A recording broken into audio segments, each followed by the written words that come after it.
Vamos a ver hoy las páginas 194 y 195. Vamos a estudiar los retos de la Unión Europea actualmente, hoy día. ¿Qué retos tiene? ¿Qué proyectos de cara al futuro?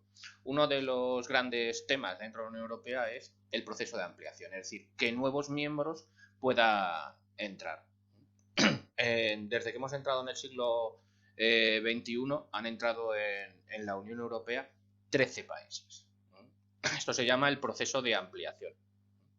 Ya hemos visto, ya hemos estudiado que a lo largo de la historia de la primera Comunidad Económica Europea y luego Unión Europea, pues se han ido produciendo el ingreso de nuevos miembros, como el caso de España y Portugal en el año 1986. Lo que pasa es que cada vez que nuevos países intentaban entrar, pues dentro de la Unión Europea había debates entre los Estados miembros sobre si era o no apropiado la entrada de nuevos miembros. Porque por un lado la ampliación territorial te trae más población, más mercado para vender los productos y más potencial para poder competir contra Estados Unidos, Japón o Rusia, pero también tiene problemas porque no todos los países tienen el mismo nivel de desarrollo económico, social, político.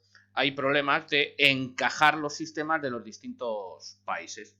Así que se decidió que para ingresar en la Unión Europea, los estados que aspiran a entrar dentro tienen que cumplir una serie de criterios, que se les llama criterios de Copenhague, que lo tenéis ahí en negrita.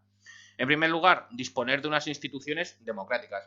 Para formar parte de la Unión Europea tienes que ser una democracia. Una dictadura no está aceptada. Por ejemplo, Franco pidió en el año 58 entrar en la CE, en el año 61, pero le dijeron que mientras España fuera una dictadura no podría entrar en la CE.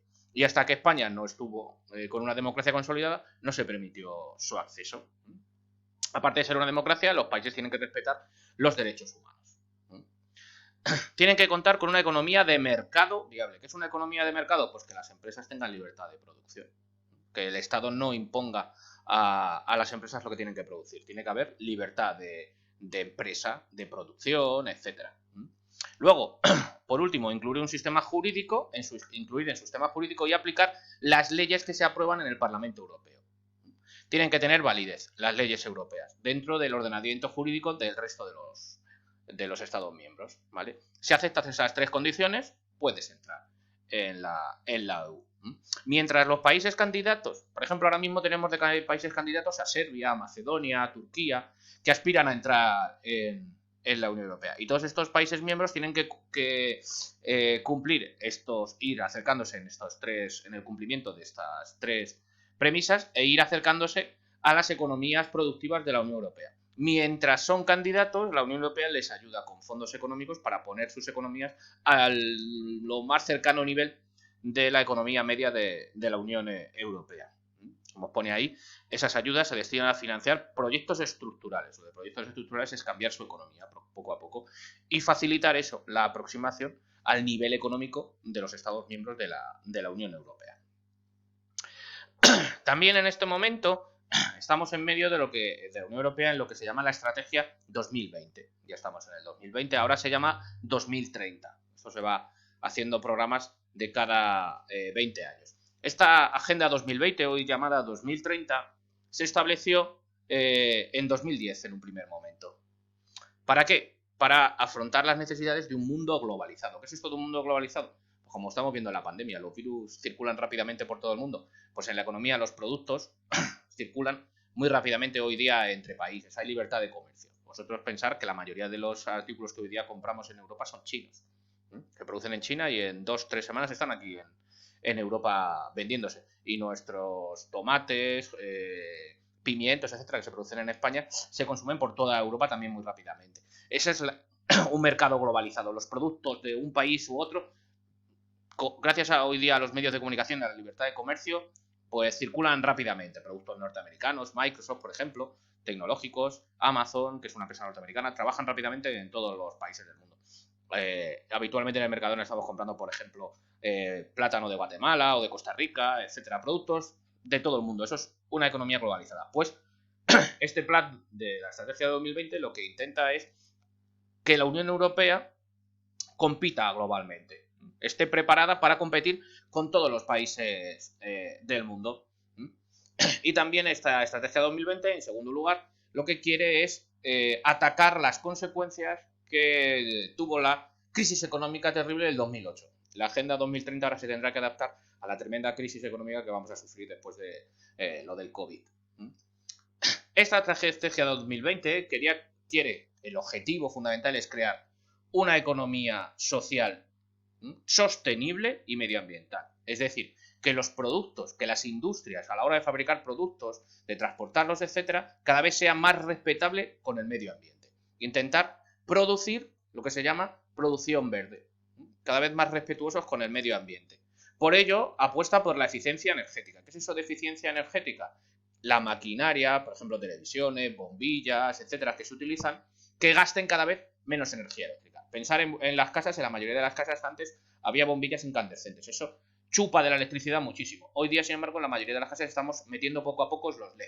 Los LED consumen mucha menos electricidad. Pues la Unión Europea quiere eso, pero a diseño global de la economía. Los coches dejen de ser de carburante para que pasen a ser eléctricos, etcétera. Poco a poco, ir haciendo la economía más sostenible. Cuando se dice sostenible es respetuosa con el medio ambiente. También una investigación medioambiental, investigar los problemas y las soluciones al medio ambiente, y el fomento de las energías renovables. Las energías renovables son aquellas que no causan contaminación. Energía hidroeléctrica, fotovoltaica, la eólica que aprovecha el viento, ¿vale? Todas esas son las llamadas energías renovables. ¿Por qué? Porque no se agotan. Porque el sol siempre va a estar ahí, viento siempre va a haber, marea siempre va a haber. El petróleo, el gas, la energía nuclear, eso es lo que se llaman energías no renovables y además contaminantes. Pues lo que se está haciendo es intentar investigar para que mediante esas energías renovables se consiga el suministro energético y además más barato que con petróleo o con gas. También se intenta luchar contra la pobreza. Esa pobreza que quedó aquí en Europa instalada entre mucha gente después de la crisis del 2008 por paro o por trabajos muy mal pagados y remunerados. Pues se trata de intentar paliar en lo posible esa pobreza y darle a la gente una nueva oportunidad y que construyan un futuro mejor. Para ello tiene que haber un mejor reparto de la riqueza. Eso que hay desequilibrios de riqueza es que hay gente muy, muy, muy rica y luego una gran mayoría de gente muy pobre. Una minoría de ricos y una gran mayoría de pobres. Pues lo que se trata es de redistribuir mejor eso. Que los ricos, vale, sigan ricos, pero no tan ricos a costa de que haya muchísimos millones de personas que sean pobres. ¿Vale? Así que lo que se intenta es bajar ese porcentaje de personas que se encuentran en situación de riesgo de pobreza o de exclusión social, que no tienen un trabajo y que no pueden tener una vida digna. Pues ese es otro objetivo. Además, los dos objetivos básicos de esta estrategia 2020 son eso: conseguir una economía sostenible, una producción sostenible, fomentando las energías renovables y el respeto al medio ambiente, y por otro lugar ayudar a las personas en exclusión social y en paro. También se pretende aumentar la competitividad de la Unión Europea frente a otras potencias como Estados Unidos, Japón o Rusia o la India. Para ello, fundamental, invertir dinero en investigación para conseguir esas energías limpias, en innovación para mejorar nuestra tecnología y no depender de las economías por ejemplo, del software norteamericano o chino, etcétera, sino que la industria europea pueda tener una tecnología punta comparable a esos países. Y para eso, fomentar la calidad de la educación de los Estados miembros. Es invertir en educación, como se hace con vosotros en la educación pública, para que sea la gente cada vez más capacitada para conseguir esta innovación y esta investigación. La cuestión es, pasando a la página 195, que dentro de la Unión Europea hay contrastes. No todos los países son iguales de ricos o no están igual de desarrollados. Hay 27 países, 28 con el Reino Unido que se va a ir. Así que los contrastes son muy grandes, ¿vale? Para reducir las diferencias entre países, hay países, el más rico es Alemania, y luego hay países muy pobres como Bulgaria, por ejemplo. Para reducir estas diferencias, la Unión Europea lleva a cabo una cosa que se llama política regional. El objetivo es intentar aproximar el nivel de vida de los más pobres al de los más ricos. ¿vale? Algo más de un tercio, recuerdo que de 100, un tercio es un 33%. Pues un tercio del dinero que se gasta la Unión Europea, que se invierte en distintas políticas de la Unión Europea, se dedican a esto, a intentar que las regiones más pobres se acerquen a las regiones más ricas. En la actualidad son 3 los objetivos de la política regional. Por uno, fomentar el crecimiento económico, que las economías de esas regiones más desarrolladas, por ejemplo aquí en España Extremadura, que es de las regiones más subdesarrolladas, pues se le invierte mucho dinero para intentar fomentar la economía de Extremadura para que se ponga al nivel de las más desarrolladas.